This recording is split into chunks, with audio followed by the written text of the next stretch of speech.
அன்பார்ந்த ஞான ஒளி யூடியூப் சேனலர்கள் அனைவருக்கும் வணக்கம். இந்த பதிவில் மேச ராசி அன்பர்களுக்கு செவ்வாய் பெயர்ச்சி சிறப்பு பலன்கள் காணலாம். 2024 வருடம் ஆகஸ்ட் மாதம் 26ஆம் தேதி முதல் அக்டோபர் மாதம் 23ஆம் தேதி வரை ஒரு 58 நாட்களுக்கு ரிஷபராசியிலிருந்து மிதுன ராசிக்கு செவ்வாய் பயிற்சியாகி மிருகசீரிஷ நட்சத்திரம் 3-4 பாதத்திலும், திருவாதிரை நட்சத்திரம் 4 பாதத்திலும், புனர்பூச நட்சத்திரம் 1-2-3 பாதத்திலும் சஞ்சாரம் செய்ய போகிறார். மேச ராசிக்கு 3வது வீட்டிலே செவ்வாய் பகவான் சஞ்சாரம் செய்யும்போது எந்த மாதிரியான பலாபலன்கள் நடக்கும் என்பதை இந்த பதிவில் காணலாம். நம்முடைய ஞான ஒளி யூடியூப் சேனலை பார்த்து கொண்டிருக்கக்கூடிய அன்பர்கள், இதுவரை சப்ஸ்கிரைப் செய்யாத அன்பர்கள் மறக்காமல் நம்முடைய சேனலை சப்ஸ்கிரைப் செய்து கூட இருக்கின்ற ஆல் பட்டன் அழுத்திங்க. நன்றி. மேச ராசி அன்பர்கள், வேட்டைக்கு தயாராகுங்கள். உங்கள் ராசிநாதன் 3வது வீட்டிலே சஞ்சாரம் செய்ய போகிறார். நீங்கள் முயற்சிக்கக்கூடிய காரியங்கள் அனைத்தும் உங்களுக்கு வெற்றி அடையும். எந்த காரியத்தையும் நீங்கள் தைரியமாக முயற்சி செய்யலாம். வேலைக்கு, தொழிலுக்கு, குடும்பத்திற்கு, எந்த காரியத்திற்கும் நீங்கள் முயற்சி செய்யும்போது உடனுக்குடன் வெற்றியை செவ்வாய் பகவான் கொடுக்க போகிறார். மேச ராசிக்கும் விருச்சிக ராசிக்கும் அதிபதியானவர் செவ்வாய். மேச ராசிக்கும் 8ஆம் வீட்டிற்கும் அதிபதியானவர் செவ்வாய். உங்கள் உழைப்பு, உங்கள் ஆரோக்கியம் மேச ராசி என்பர்கள் உங்களிடமே உள்ளது. முதல் ராசியாக மேச ராசி இருக்கும்போது செவ்வாயினுடைய காரகத்துவம் போராளி, குடும்பத்தை காப்பது, நாட்டை காப்பது, தன்னுடைய சுக தேவைக்கு அப்பாற்பட்டு பொது சேவை செய்வது மேச ராசியினுடைய செயல்பாடு. உங்களுடைய ஆசாபாசங்கள் உங்கள் ஆழ் மனதில் புதைந்து கிடக்கும். எவ்வளவோ ஆசைகள். மேச ராசி அன்பர்கள் ராசிநாதனே 8ஆம் வீட்டிற்கு அதிபதியாக இருக்கும்போது வண்டி வாகனங்களில் செல்லும் பொழுது விபத்து ஏற்படாமல் பார்த்து கொள்ள வேண்டும். அதே மாதிரி வம்பு வழக்கு, சட்ட சிக்கல் ஏற்படாமல் பார்த்து கொள்ள வேண்டும். செவ்வாய் பகவான் ராசிக்கும் 8ஆம் வீட்டிற்கும் அதிபதியாக இருக்கும்போது நிலபோல சொத்துக்கள் வழியில் நீங்கள் பகை, போட்டி, விரோதம் ஏற்படுத்தி கொள்ளாமல் இருக்கணும். பாக்கியா வரப்பு, தடத்து பிரச்சனை, பூரிய சொத்துக்களில் அண்டை அயலான் பக்கத்து காட்டுகளிடம் இந்த செவ்வாய் 8ஆம் அதிபதியாக இருக்கும்போது பகை, விரோதங்களை ஏற்படுத்தி கொண்டே இருப்பார். பெரும்பாலும் மேச ராசி நண்பர்கள் சொத்து மூலம் நீங்கள் பகை, விரோதம் ஏற்படுத்தி கொள்ளாமல் இருப்பது நல்லது. மேச ராசி அன்பர்களுக்கு செவ்வாயினுடைய காரகத்துவங்கள் பார்க்கும்போது 9 நவகரங்களில் செவ்வாய் பகவான் காலபுருஷனுக்கு 1-8ஆம் வீட்டிற்கு அதிபதி.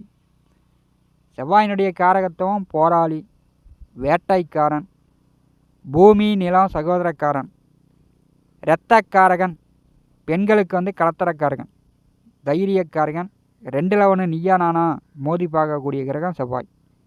சண்டை போடக்கூடிய கிரகம், வீரக்கிரகம், பற்கள், எலும்பு, இரத்தம், யூனிஃபார்ம் வேலையாய் குறிக்கக்கூடியவர். காவல்துறை, இராணுவம், மருத்துவம், போக்குவரத்து தொழிலாளர்கள், யூனிஃபார்ம் வேலையை குறிக்கக்கூடியவர்.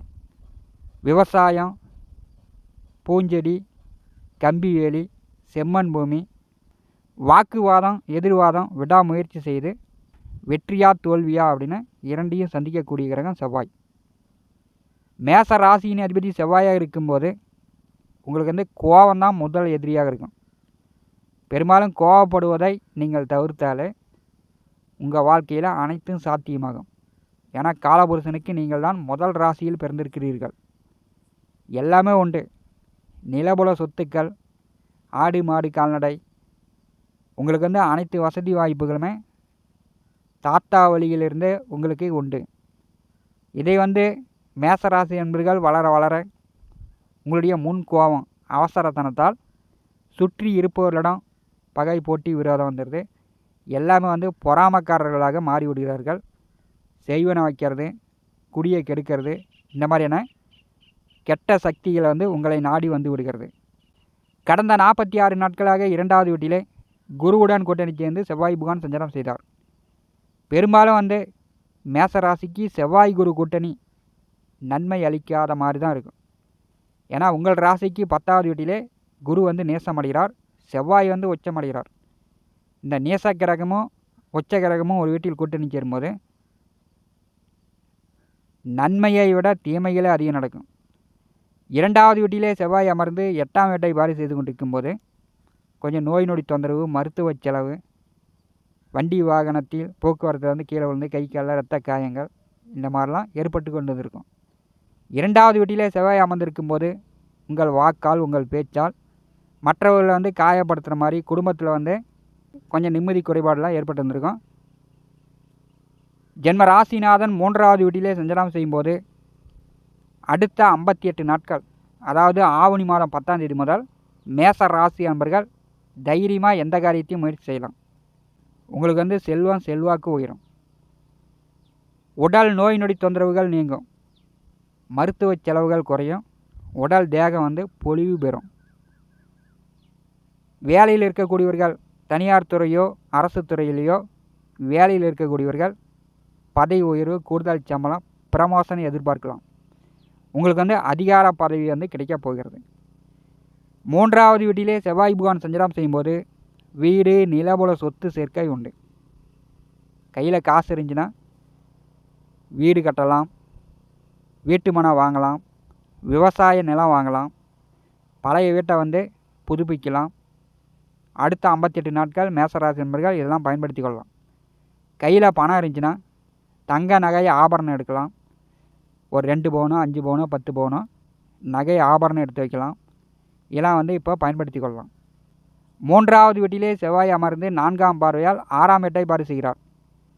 வம்பு வழக்கு, கோர்ட்டு கேஸு, சட்ட சிக்கல் உள்ளவர்கள், அது சொத்துக்கள் வழியிலோ அல்லது உங்கள் தனிப்பட்ட முறையிலோ பக்கத்து வீடு, பக்கத்து நிலத்துக்காரர்களிடமோ வம்பு வழக்கு, கோர்ட்டு கேஸு, சட்ட சிக்கல் உள்ளவர்கள் அதிலிருந்து மீண்டு வந்து விடலாம். பழைய பாக்கி, பழைய கடன் இருந்தால் அந்த கடனை கொடுத்து அடைப்பதற்கான வாய்ப்பு உண்டு. உங்களுக்கு வந்து பண வரத்து அதிகமாக இருந்துச்சுன்னா கடனை அடைத்து விடலாம்.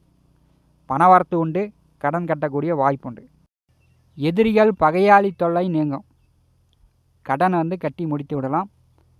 ரியல் எஸ்டேட் தொழில் செய்து கொண்டிருப்பவர்கள் வீடு, மனை, நிலம், ரியல் எஸ்டேட் வந்து கொடி கட்டி பறக்கலாம். விவசாயிகளுக்கு மிக மிக சிறப்பு. மண், நிலம், பூமி சார்ந்த தொழில் வேலை செய்து கொண்டிருப்பவர்கள் அடுத்த 58 நாட்கள் நினைச்ச மாதிரி, எதிர்பார்த்த மாதிரி வருமானம் பெறலாம். வேலை தேடி கொண்டிருப்பவர்கள் நீங்கள் தேடுற வேலை நினைச்ச மாதிரி, எதிர்பார்த்த மாதிரி வேலை கிடைக்கும். வேலையில் வந்து ஒரு நிறைவு மேசராசி என்பளுக்கு உண்டு. உங்கள் உழைப்பு வந்து பன்மடங்கு லாபங்களை கொடுக்கும். உங்களுடைய சுய முயற்சி, சுய உழைப்பு, சுய சம்பாத்தியத்தின் மூலம் புதிய வீடோ, வண்டியோ, வாகனமோ, நிலபல சொத்துக்களோ வாங்குவதற்கான வாய்ப்புகள் உண்டு. மேச ராசி அன்பர்கள் இதை பயன்படுத்திக்கலாம். செவ்வாய் பகவானுடைய நேர் 7ஆம் பார்வை 9ஆம் வீட்டின் மேல் விழுகிறது. பாக்கியாதிபதி 2வது வீட்டிலே அமர்ந்திருக்கிறார். மேச ராசிக்கு 2வது வீட்டிலே குரு அமர்ந்திருக்கும் போது பண பற்றாக்குறை இருக்காது, பண வரத்து உண்டு. செவ்வாய் பகவானுடைய நேர் 7ஆம் பார்வை 9வது வீட்டு மேல் விழும்போது திருமண தோஷம் நிவர்த்தியாகும். திருமண தடை நீங்கும். பல வருடமாக வரன் பார்த்து கொண்டிருப்பவர்கள், முதல் தாரமோ 2ஆம் தாரமோ பல வருடமாக வரன் பார்த்து கொண்டிருப்பவர்களுக்கு வரன் செட் ஆகும். திருமணம் உடனே நடக்கும். சகல பாக்கியங்களையும் செவ்வாய் பகவான் வந்து கொடுக்க போகிறார். பாக்கியாதிபதி 2ஆம் வீட்டில் அமர்ந்திருக்கும் போது குடும்பத்தில் மங்கள காரியங்கள் நடக்கும். செவ்வாய் பகவானுடைய 8ஆம் பார்வை 10வது வீட்டின் மேல் விழுகிறது.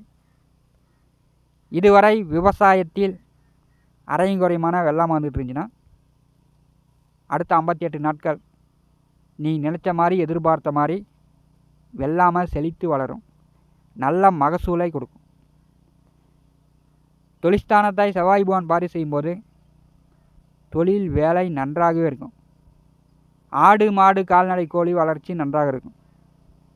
பெரும்பாலும் வந்து மேசராசி என்பதற்கு 3வது வீட்டிலே செவ்வாய் வரும்போது உங்களுடைய சுய சம்பாத்தியத்தின் மூலம் சேமிப்புகளை உயர்த்தி கொள்ளலாம்.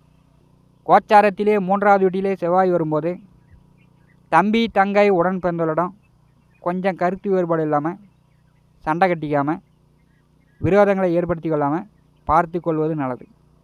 தம்பி, தங்கைகளிடம் மட்டும் மேச ராசி என்பர்கள் சற்று விட்டு பிடிப்பது, அனுசரித்து செல்வது நல்லது. மற்றபடி 3வது வீட்டிலே செவ்வாய் வரும்போது உங்களுக்கு அதிகாரம் கிடைக்கிறது, உங்கள் கை ஓங்கி நிற்கிறது. தைரியமாக நீங்கள் முயற்சி செய்யக்கூடிய காரியங்கள் அனைத்தும் உங்களுக்கு தன லாபங்களை வாரி வழங்கப் போகிறது. இது ஒரு நல்ல அற்புதமான காலகட்டம். 11வது வீட்டிலே சனி பகவான் அமர்ந்திருக்கிறார். பெரும்பாலும் மேச ராசி என்பவர்களுக்கு லாபஸ்தானத்திலே சனி பகவான் அமர்ந்திருக்கும் போது உங்களுடைய ஆசைகள் அனைத்தும் நிறைவேற்றி கொடுப்பார். விரையாதிபதி 2ஆம் வீட்டில் அமர்ந்திருக்கும் போது பெரும்பாலும் சுப விரய செலவுகள் உண்டு. திருமணம், வீடு, நிலம், வண்டி, வாகனம் இப்படி உங்கள் எதிர்கால முன்னேற்றத்திற்கு சுப விரய செலவுகளை குரு பகவான் கொடுப்பார். 2ஆம் வீட்டில் குரு அமர்ந்திருக்கும் போது பணம் இல்லங்காமல் வரும். குடும்ப தேவைகள் அனைத்தும் பூர்த்தியாகும். மேச ராசி அன்பர்கள் சொன்ன சொல்லு கொடுத்த வாக்கை காப்பாற்றுவீங்க. அதற்குண்டான வாய்ப்புகள் கோச்சார கிரக நிலைகள் மிகச்சிறப்பாக இருக்கிறது. தைரியமாக எந்த ஒரு காரியங்களும் முயற்சி செய்யலாம். அந்த முயற்சிகள் உங்களுக்கு உடனுக்குடன் வெற்றியை கொடுக்கும். இந்த காணொலியை பற்றி உங்களுடைய மேலான கருத்துக்களை நம்முடைய கமெண்ட் பாக்ஸில் பதிவு செய்யுங்கள். நம்முடைய ஞானவழி யூடியூப் சேனலை பார்த்து கொண்டிருக்கக்கூடிய அன்பர்கள், இதுவரை சப்ஸ்கிரைப் செய்யாத அன்பர்கள் மறக்காமல் நம்முடைய சேனலை சப்ஸ்கிரைப் செய்து கூட இருக்கின்ற ஆல் பட்டன் அழுத்திங்க. தினந்தோறும் நம்முடைய சேனலில் ஜோதிட பலன்கள் பதிவிடப்படும். உடனுக்குடன் பார்த்து பயன்பெறுங்கள். நன்றி, வணக்கம்.